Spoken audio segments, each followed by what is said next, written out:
Hi, I'm Rabbi Nissan Wilson of Clayhall, Synagogue. The question I have been asked today is, I went to a friend's house for Shabbat lunch recently, and they served fish and meat as two separate courses rather than together on the same plate. Why is this? To understand this question, it's necessary to recognize that the law of fish and meat is actually different from the other laws of Kashrut.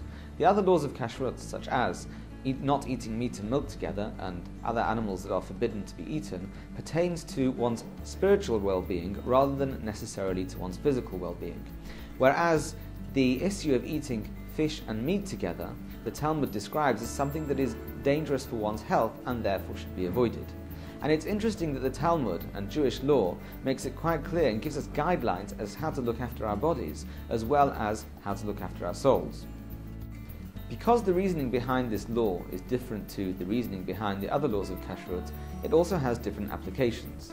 So for example, whereas milk and meat may not be eaten in close succession, meat immediately followed by milk or vice versa, fish and meat may be eaten in close succession, and the only requirement is that one washes one's mouth out in between, either by having a small drink or a piece of bread or such like. It's for this reason that there's a quite well spread custom to have a l'chaim, a whiskey or a liqueur, in between the fish course and the meat course at a Shabbat meal. Also, whereas one must have separate dishes for milk and meat, one can have the same dishes for fish and meat.